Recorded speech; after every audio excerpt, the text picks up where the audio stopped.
नमस्कार दोस्तों, एक बार फिर से मैं आपके लिए लाया हूँ एक जबरदस्त फिल्म जो आपके होश उड़ा देगी, जिसका नाम है जैंगो। कहानी की शुरुआत में दिखाया जाता है कि एक विशालकाय एस्टेरॉयड हमारे गैलेक्सी की तरफ तेजी से बढ़ रहा है। जब यह एस्टेरॉयड पृथ्वी के करीब आता है तो हमारे दुनिया के बड़े बड़े वैज्ञानिक इसे डिटेक्ट कर लेते हैं। नासा तुरंत इस एस्टेरॉयड की स्टडी में जुट जाती है और जल्द ही पता चलता है कि यह एस्टेरॉयड सीधे पृथ्वी की ओर बढ़ रहा है। इसी वक्त फिल्म का टाइटल स्क्रीन पर चमकता है, जैंगो।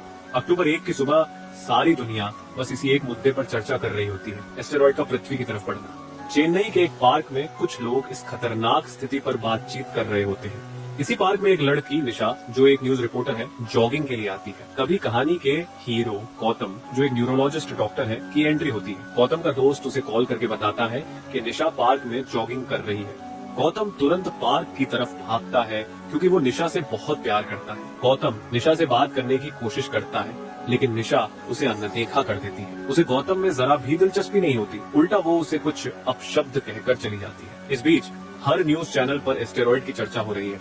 निशा के चैनल वाले भी एक प्रमुख वैज्ञानिक माइकल का इंटरव्यू करते हैं। निशा माइकल से पूछती है, क्या यह एस्टेरॉयड सच में हमारी धरती पर गिरने वाला है? क्या इससे हमें कोई खतरा हो सकता है? माइकल मुस्कुराते हुए जवाब देता है, नहीं, इससे इंसानों को कोई खतरा नहीं है। जिस गति से यह एस्टेरॉयड आ रहा है वह धरती तक पहुंचने से पहले ही स्पेस में खुद ब खुद नष्ट हो जाएगा। लोगों को डरने की कोई जरूरत नहीं है। अगले दिन 2 अक्टूबर की सुबह गौतम ठीक 7 बजे जागता है।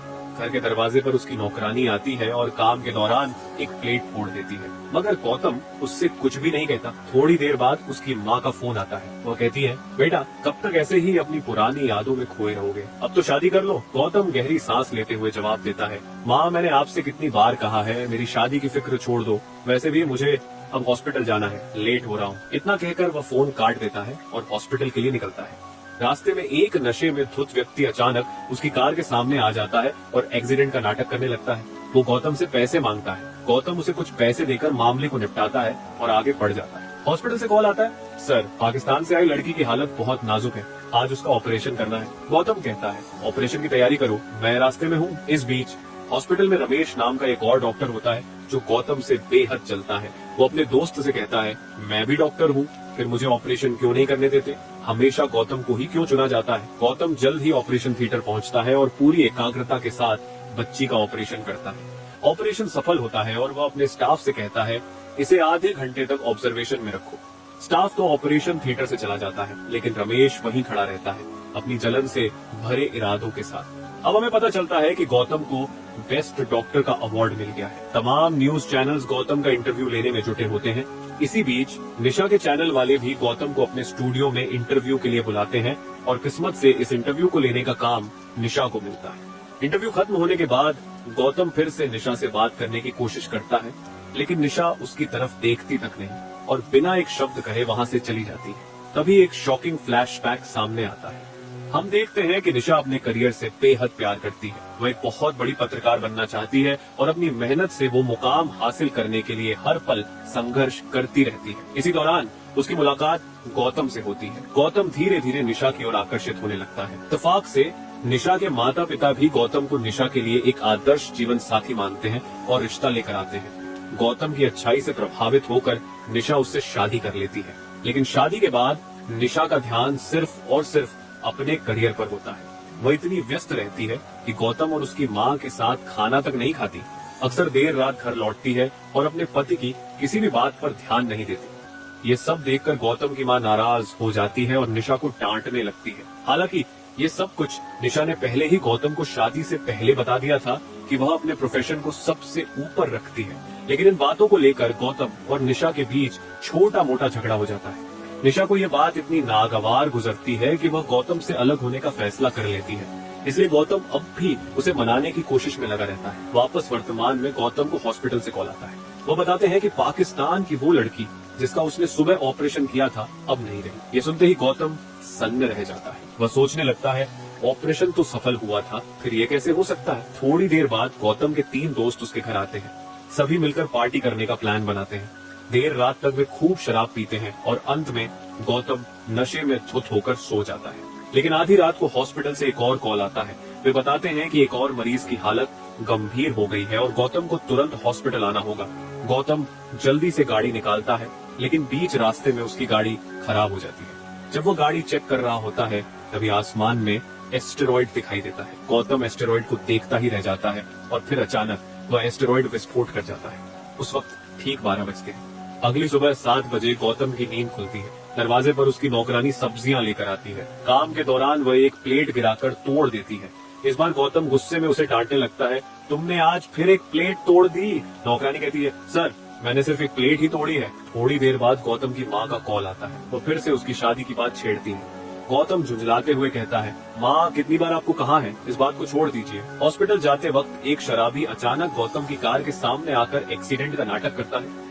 गौतम उसे कुछ पैसे देकर वहाँ से निकल जाता है। हॉस्पिटल पहुँचने पर वह देखता है कि पाकिस्तान से आई वही लड़की ऑपरेशन के लिए तैयार है। यह देखकर वह चौंक जाता है, लेकिन इसका तो मैंने कल ही ऑपरेशन किया था और तुम लोगों ने कहा था कि वह मर चुकी है। स्टाफ जवाब देता है, नहीं सर, इसका ऑपरेशन आज ही होना है। गौतम ऑपरेशन करता है और स्टाफ से कहता है, इसे आधे घंटे तक ऑब्जर्वेशन में रखो। निशा के टीवी चैनल वाले गौतम को इंटरव्यू के लिए बुलाते हैं। इंटरव्यू देने के बाद गौतम रात में अपने घर लौटता है, जहाँ किट्टी और उसके दोस्त भी आते हैं। वहाँ शराब पीते हुए गौतम किट्टी से कहता है, यार किट्टी, मुझे समझ नहीं आ रहा कि मेरे साथ क्या हो रहा है। ऐसा लग रहा है जैसे मैं एक ही दिन बार बार जी रहा हूँ। किट्टी मजाक में कहता है, अरे पागल, इसे प्यार कहते हैं, लगता है तुझे प्यार हो गया है। खैर, अगले दिन फिर से ठीक 7 बजे गौतम की नींद खुलती है। दरवाजे पर फिर से वही नौकरानी सब्जियां लेकर आती है और जो कुछ घटनाएं कल उसके साथ हुई थी वही सब आज भी उसी तरह से घटने लगती हैं। गौतम को एहसास होता है कि वह एक ही दिन को बार बार जी रहा है। जैसे ही रात के 12 बजते हैं, दिन फिर से रिसेट हो जाता है। गौतम ये सब समझने के लिए फ्रैंकलिन नाम के एक वैज्ञानिक के पास जाता है। वह अपनी समस्या बताते हुए कहता है, सर प्लीज मेरी मदद कीजिए। अगर आज रात के 12 बज गए तो दिन फिर से रिसेट हो जाएगा और मुझे आपकी मदद फिर से मांगनी पड़ेगी। फ्रैंकलिन उसकी बात सुनता है, लेकिन तभी माइकल वहाँ आ जाता है। दोनों जैंगो नाम के एक प्रोजेक्ट के बारे में चर्चा करने लगते हैं। फिर फ्रैंकलिन कहता है, गौतम मुझे अभी एक जरूरी मीटिंग में जाना है, बाद में बात करते हैं। मायूस गौतम वहाँ से चला जाता है, लेकिन अब हर दिन उसकी जिंदगी में वही दिन बार बार रिपीट हो रहा था। गौतम ने इसका फायदा उठाना शुरू कर दिया और अपने मनपसंद काम करने लगा। इसी दौरान वह कई लोगों की जान भी बचाता है, क्योंकि वह जानता था कि दिन फिर से रिसेट हो जाएगा। फिर एक दिन गौतम टीवी ऑन करता है और न्यूज चैनल पर यह खबर आती है कि चेन्नई के एक इलाके में यूएफओ देखा गया है। इसे देखने के लिए लोग बड़ी तादाद में वहां पहुंच रहे हैं और बड़े बड़े वैज्ञानिक इसका निरीक्षण कर रहे हैं। ये खबर देखकर गौतम को उस रात का वाकया याद आता है जब वह आधी रात को हॉस्पिटल जा रहा था और उसने आसमान में एक एस्टेरॉइड जैसा कुछ देखा था। अब उसे समझ में आता है कि वह एस्टेरॉइड नहीं था, बल्कि एक यूएफओ था। शायद उस यूएफओ से निकलने वाले रेडिएशन का असर उस पर पड़ा था, जिसके कारण उसकी यह स्थिति हो गई थी। उसी समय गौतम एक और शॉकिंग खबर देखता है। निशा जब वह ऑफिस से घर लौट रही थी, एक गुंडे ने उसे गोली मार दी। निशा हॉस्पिटल में भर्ती है और उसकी हालत गंभीर है। ये देखकर गौतम के तो होश उड़ जाते हैं। वो फौरन निशा से मिलने हॉस्पिटल पहुंचने की कोशिश करता है, लेकिन इससे पहले कि वह कुछ कर पाए रात के 12 बज जाते हैं और दोस्तों दिन फिर से रिसेट हो जाता है। गौतम की नींद फिर से ठीक 7 बजे खुलती है। अब गौतम सीधे निशा के पास जाकर उसे चेतावनी देता है, निशा कोई तुम्हें मारने की कोशिश कर रहा है। लेकिन निशा को उसकी बातों पर भरोसा नहीं होता। उसे लगता है कि गौतम बस उससे बात करने का बहाना ढूंढ रहा है।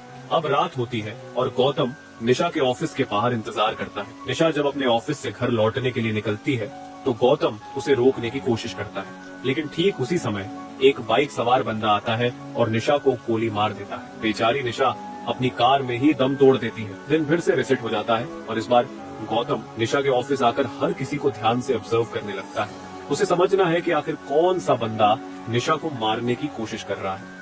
इस बार गौतम फौरन निशा के ऑफिस पहुंचता है और एक आदमी से सवाल करता है, क्या निशा ने हाल ही में किसी मिशन पर काम किया था? क्या उसे कोई अवार्ड मिला था? वह आदमी गौतम को बताता है कि चेन्नई के एक इलाके में लड़कियों की किडनैपिंग हो रही थी और निशा ने उस इलाके में स्टिंग और ऑपरेशन किया था। उन गुंडों ने निशा को किडनैप कर लिया था, लेकिन निशा के पास एक हिडन कैमरा और माइक थे।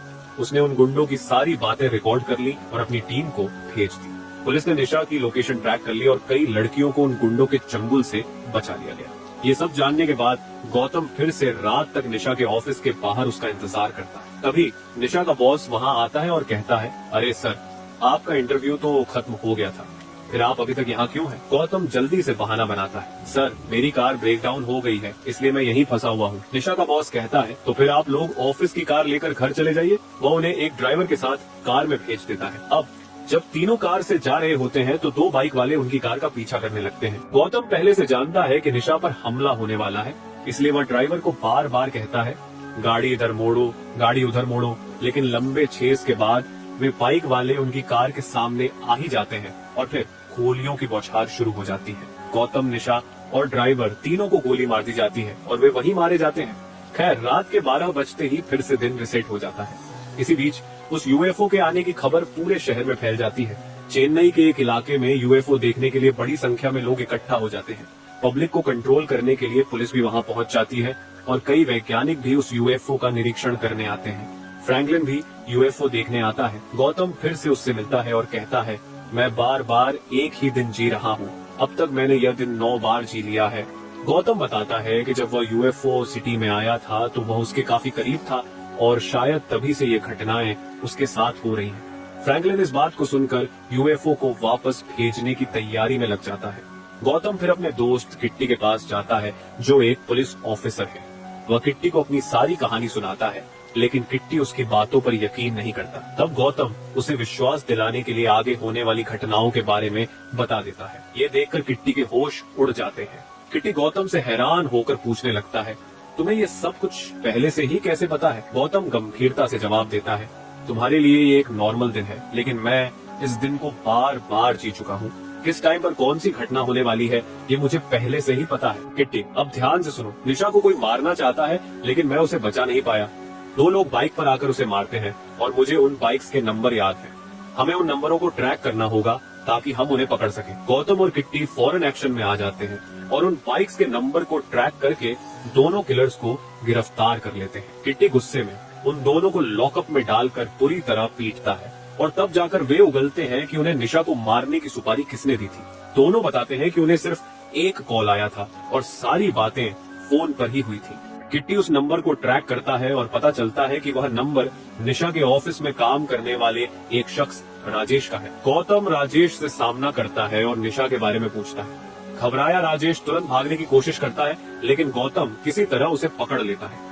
राजेश टूट जाता है और बताता है कि कुछ अनजान लोग उसके घर आए थे और उसके बीवी बच्चों को किडनैप कर लिया था। वे निशा के बारे में पूछने लगे, वह कब ऑफिस आती है, कब जाती है, और अपनी फैमिली को बचाने के लिए राजेश ने निशा की सारी जानकारी दे दी। अब गौतम और किट्टी निशा की सुरक्षा के लिए उसे गिरफ्तार कर लेते हैं ताकि उसे सुरक्षित रख सके। वे उसे पुलिस स्टेशन ले जा रहे होते हैं, तभी अचानक कुछ पुलिस वाले उनके सामने आकर उन्हें घूरने लगते हैं। बिना चेतावनी के वे पुलिस वाले गौतम, निशा और किट्टी पर गोलियों की बौछार कर देते हैं। रात के 12 बजते ही फिर से दिन रिसेट हो जाता है और गौतम भागते हुए निशा के पास पहुंचता है। वह घबराहट में उसे समझाता है, निशा, तुम्हें कोई मारना चाहता है। लेकिन निशा अब भी उसकी बातों पर यकीन नहीं करती। गौतम को यकीन दिलाने के लिए वह उसे आगे होने वाली घटनाओं के बारे में पहले ही बता देता है। इस बार निशा को थोड़ा भरोसा होता है। गौतम फिर निशा से पूछता है, याद करो निशा, कौन तुम्हारा दुश्मन हो सकता है? किसी की वजह से तुम्हें खतरा हो सकता है? क्या तुम्हारी वजह से किसी का बड़ा नुकसान हुआ था? निशा को कुछ भी याद नहीं आता, लेकिन धीरे धीरे उसे एहसास होता है कि गौतम उसकी कितनी फिक्र करता है और वह गौतम से प्यार करने लगती है। तभी एक कार आती है जो माइकल की होती है। दरअसल ये टाइम लूप सिर्फ गौतम के साथ ही नहीं हो रहा था, बल्कि माइकल भी इस लूप में फंसा हुआ है। पिछले कुछ दिनों से गौतम ने नोटिस किया था कि वह जहाँ भी जाता है अजीब से डिवाइस हर जगह दिखाई देती है। गौतम और निशा को माइकल के ठिकाने पर भी ऐसे ही डिवाइस मिलते हैं और वहाँ एक बोर्ड पर सारी घटनाओं के स्केच बने होते हैं। माइकल वहाँ मौजूद नहीं होता तो गौतम और निशा वहाँ से भागने की कोशिश करते हैं, लेकिन तभी माइकल के आदमी उन्हें पकड़ लेते हैं। माइकल वहाँ आता है और बिना कुछ सोचे समझे निशा को गोली मार देता है। गौतम को तड़पता हुआ देखकर माइकल हंसते हुए कहता है, गौतम, निशा तो अब तुमसे जुदा हो गई है, फिर तुम उसे बचाने की कोशिश क्यों कर रहे हो? माइकल बताता है कि वह लंबे समय से एक आर्टिफिशियल हार्ट पर काम कर रहा था जो लोगों को जिंदगी भर जिंदा रख सकता था, लेकिन इस हार्ट को टेस्ट करने के लिए उसे इंसानों की जरूरत थी। इसलिए उसने यंग लड़कियों को किडनैप कर उनके ऊपर टेस्ट करना शुरू किया। टेस्ट के दौरान कई लड़कियां मर गईं क्योंकि हार्ट उनके ऊपर काम नहीं कर रहा था। माइकल बार बार हार्ट को मॉडिफाई करता रहा, लेकिन तभी निशा ने स्टिंग ऑपरेशन करके उसके सारे प्लान को बर्बाद कर दिया। निशा ने माइकल के आदमियों को पकड़वाया और उसकी रिसर्च की सारी जगहों को सील करवा दिया। निशा के पास माइकल के खिलाफ बहुत सारे सबूत थे जिन्हें वह आईजी को सौंपने वाली थी। इससे पहले कि निशा कुछ कर पाती, माइकल उसे मरवाना चाहता था। माइकल कहता है, जब मैं ब्रिज के पास गया था ये देखने की निशा मर चुकी है या नहीं, तभी वह यूएफओ वहां से गुजरा और उसका असर मुझ पर भी हो गया। अब मैं भी तुम्हारी तरह इस टाइम लूप में फंस गया हूँ, बार बार वही काम दोहराने पर मजबूर हूँ। गौतम से माइकल कहता है, तुम भी इस टाइम लूप में फंस चुके हो और मैं जानता हूँ कि तुम अपनी लवर निशा को बचाना चाहते हो, लेकिन याद रखना कभी ना कभी ये टाइम लूप खत्म हो जाएगा और अगर उस वक्त तक निशा बच गई तो मुझे भारी नुकसान होगा। इसलिए मैं हर रात निशा को मरवा रहा हूँ। अगर निशा मर गई और टाइम लूप खत्म हो गया तो मेरी समस्या हमेशा के लिए खत्म हो जाएगी। माइकल और फ्रैंकलिन मिलकर जैंगो नाम का एक डिवाइस बनाते हैं, क्योंकि सिर्फ इसी डिवाइस की मदद से उस यूएफओ को वापस भेजा जा सकता है और उसकी फैल रही रेडिएशन को रोका जा सकता है। माइकल बार बार फ्रैंकलिन के पास जाकर इस डिवाइस की इक्वेशन को सॉल्व करता है। आखिरकार माइकल जैंगो डिवाइस तैयार कर लेता है और अब वो इसे एक्टिवेट करने की तैयारी में है, जिससे टाइम लूप खत्म हो जाएगा।